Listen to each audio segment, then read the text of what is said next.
Welcome to Business Innovators Radio, featuring industry influencers and trendsetters sharing proven strategies to help you build a better life right now.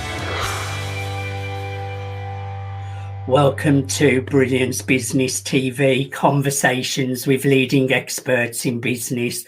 I am your host, Mark Stephen Pooler. We have a wonderful guest on the show today, Ishreen Bradley. Ishreen supports organisations to increase inclusion in the workplace. So a really, really interesting topic today. I want to make an official shout out to our show sponsors, Dreamweaver Artist Ranch. We are streaming live on Facebook, Twitter, Instagram, LinkedIn, YouTube. We're also on the E360 TV network under Fresh Takes, going out to Apple TV, Fire TV, Android, Roku, and many more. We're also streaming on mspnewsglobal.com, and we're also on Business Innovators Radio Network. Let's bring in our incredible guest, Ishreen Bradley. Hey, Ishreen, welcome to Brilliance Business TV. Hi, Mark. Hi, Mark. Lovely to be with you and be with everyone watching here.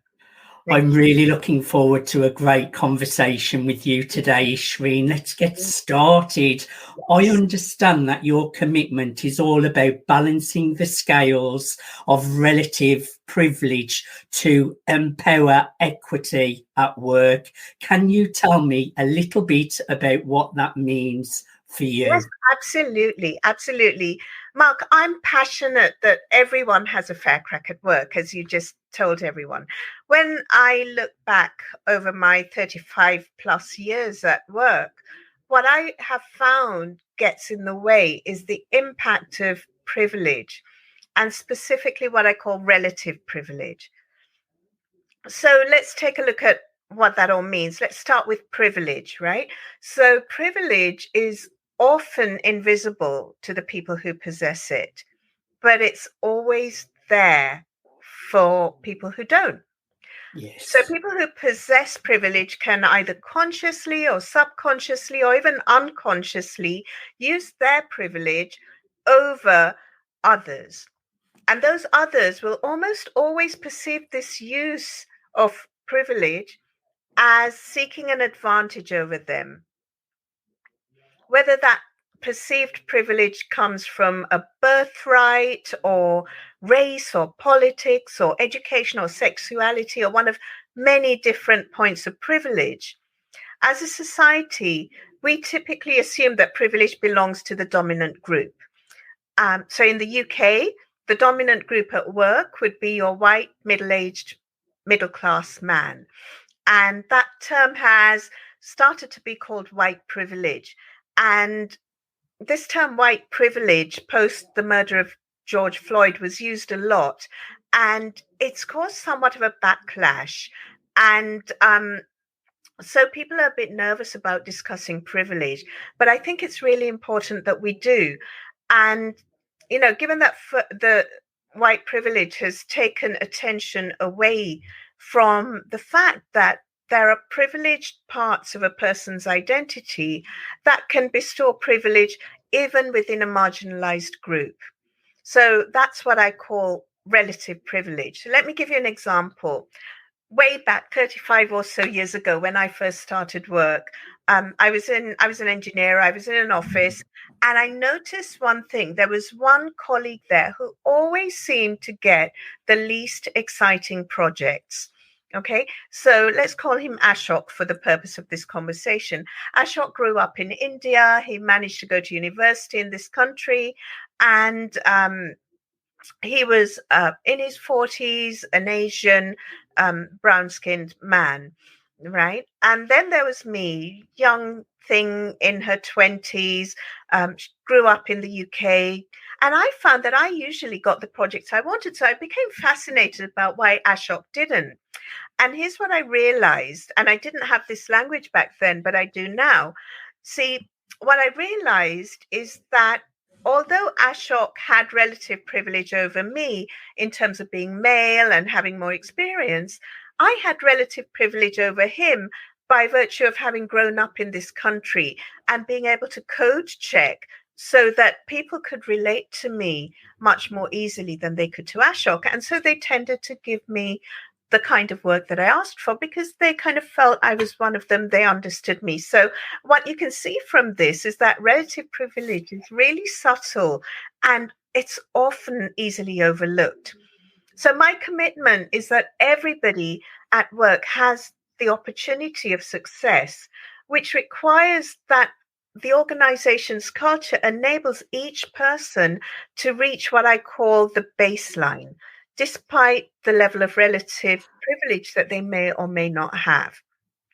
So if we use a metaphor here, metaphorically, you can think of this as the starting line in an athletic race. So the difference is that in this race, not everyone is at the starting line.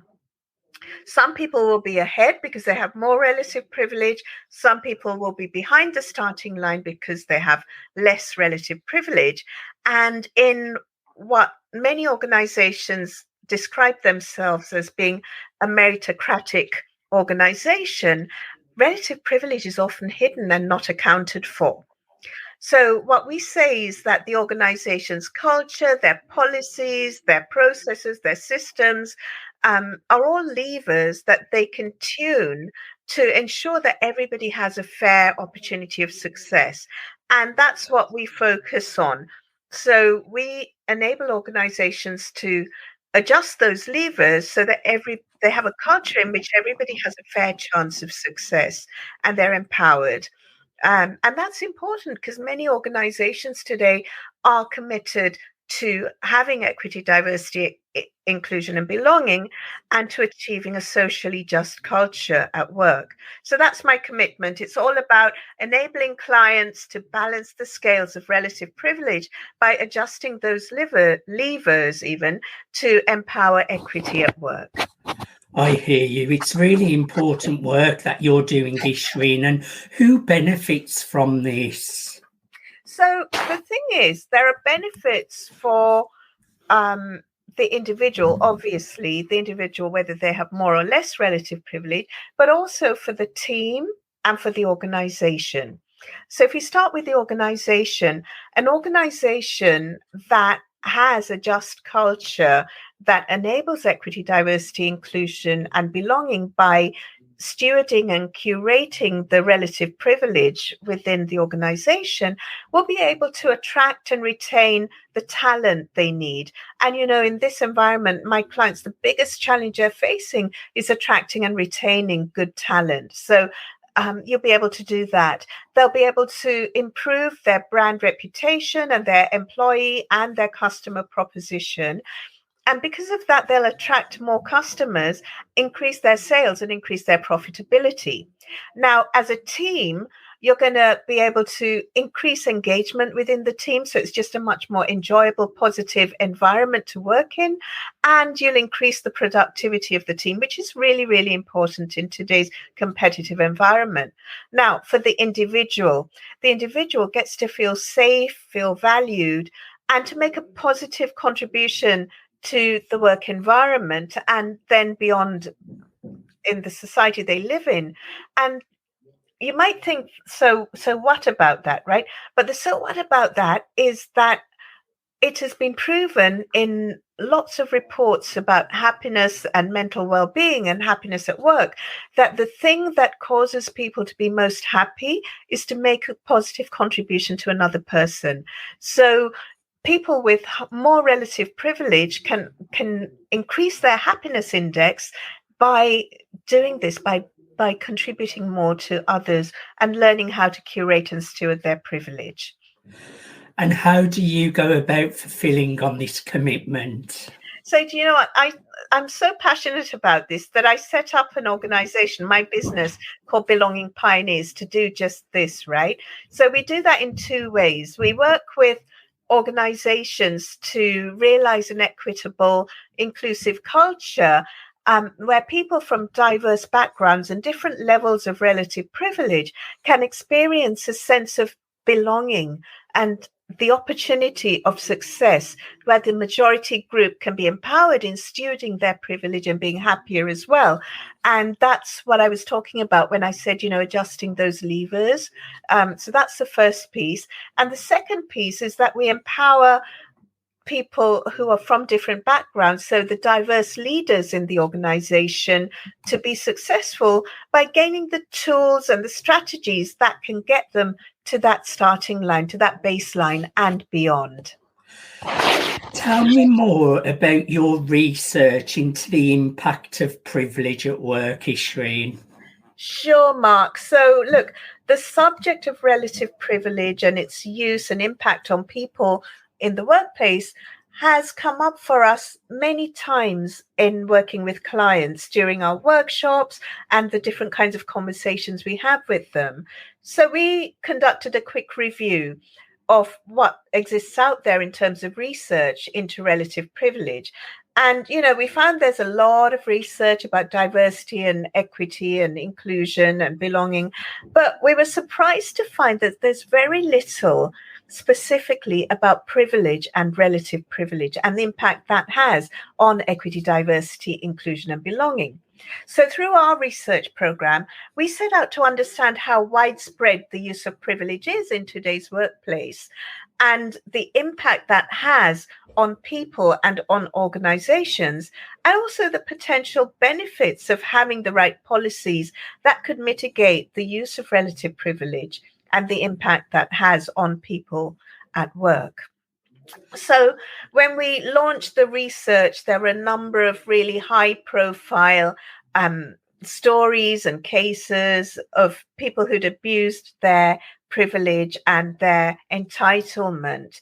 And so it seemed to us to perfectly illustrate that there's like a collective and organizational penalty for that, as well as how the use of privilege impacts the individual, the protagonist of abusing privilege. And we also saw many cases where the perceived progress to a more moral and equal environment at work was undermined when people who saw bad behavior or a use of privilege and abuse were forced to suppress their concerns or told not to talk about it. So we thought there's a real need for this research.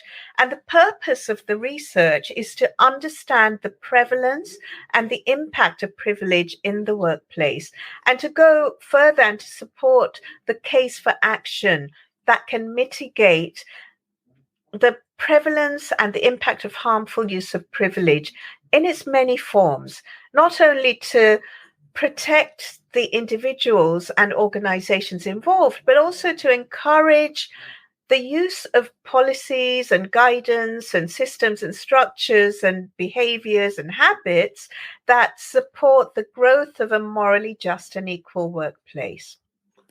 So, I spoke about some of the benefits earlier.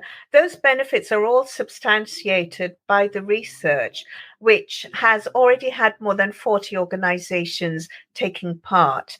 And, what's interesting for me is that people who've completed that research, they've said that they've learned just through the process of doing the research themselves, and that this research is ongoing, and we'd really welcome everybody contributing to it. So I think there'll be a link somewhere later on in our talk.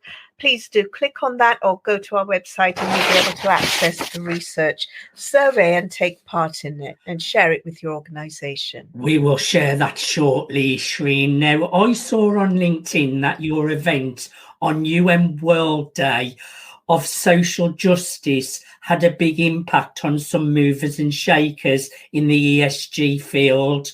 What were the key highlights, Ishreen? Yes, Mark, I was so happy with the high caliber of people who joined us and contributed to its success. We had really senior people from the workplace. We had Chris Williams, who's the global DEI director at CBRE. We had Julie Baker, who's the head of the whole enterprise and environment initiatives at NatWest Group. And so people like that. And, given that our vision at Belonging Pioneers is to balance the scales towards a culture of equity at work, and we know that it requires people to understand and work to balance those inequities that we find in the workplace that are based on different levels of relative privilege. That's the core work we do, and that's what we do for our clients. But we also contribute to the future reality of that vision by advancing the UN Sustainable Development Goals, Sustainable Development Goals 8 and 10. And also by balancing the scales through our charity partner, Hope for Children, by fundraising for children who don't have the kinds of privileges that we enjoy today. So I was really delighted to be joined by those great people. And the event enabled us to really forward the realization of those UN goals and our personal organizational vision and raise funds for our charity partner. And in the event, we explored how organizations can put more S into ESG. So that's the social element of environment, social governance. And we did that by looking at the impact of socioeconomic privilege, health privilege, and digital privilege. So how do those three aspects introduce relative privilege into the workplace?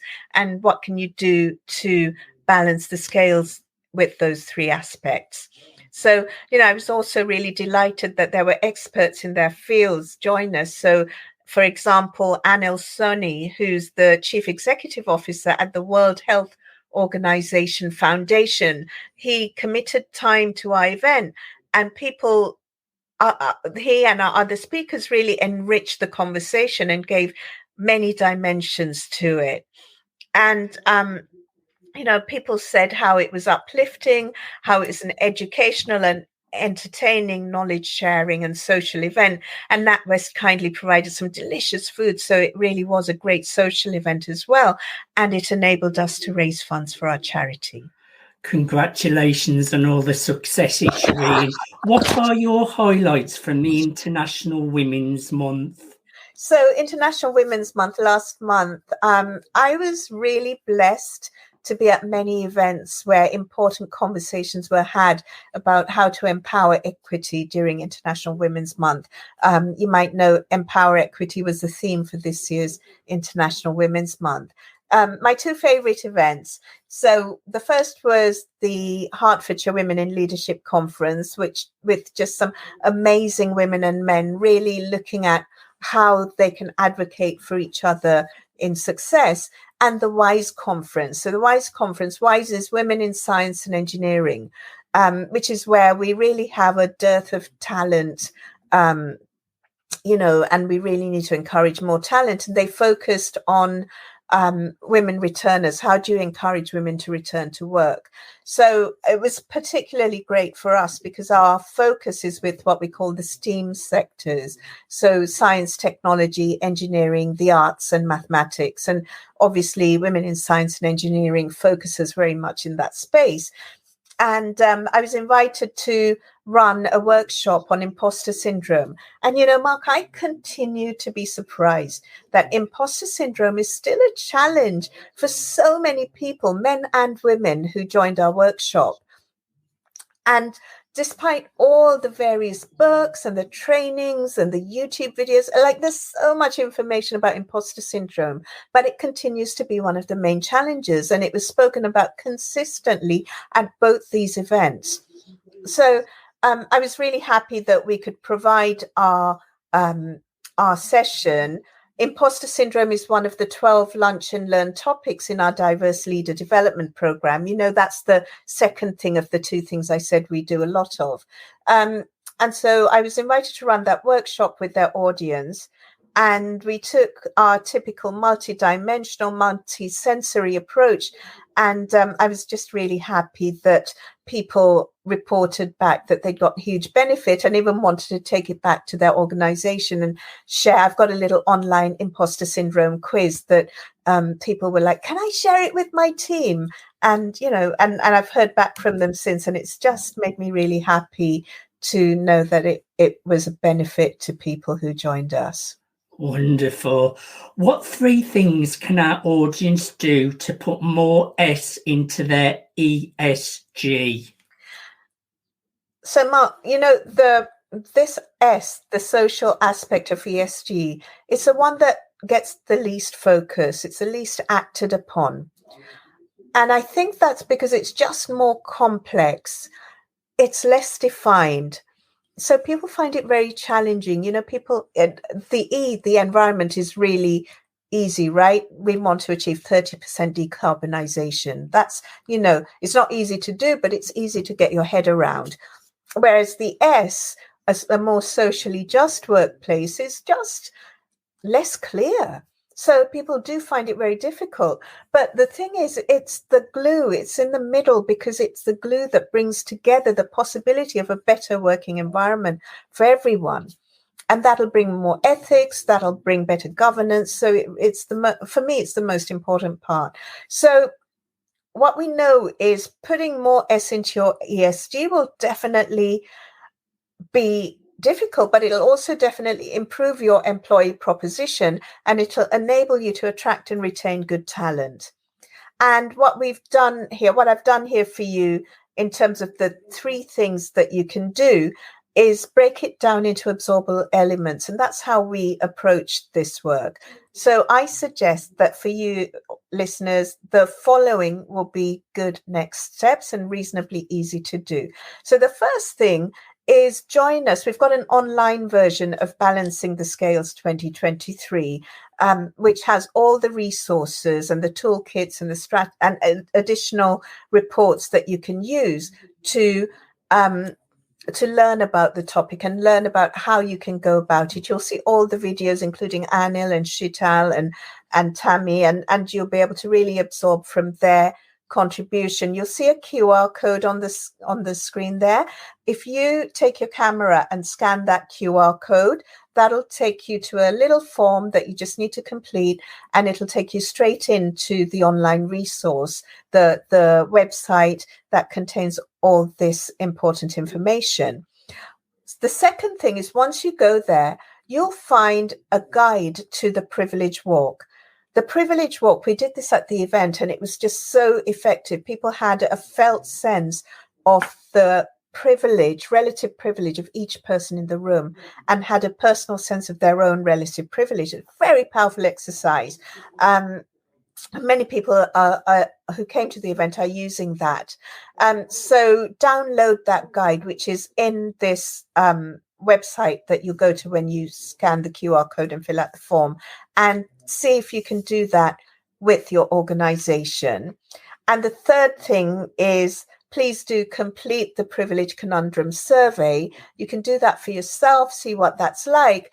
And then if you find, and most people have found, that it makes a difference for you, and it would be useful to know where your organization is with respect to those different levers, then you can do that with your team. Let us know. We can set up a specific session for your organization or your team, and you'll get a specific report. So those are my top 3 tips. Explore the content on Balancing the Scale, do the Privilege Trail Walk, download that guide, and thirdly, complete the Privilege Conundrum survey.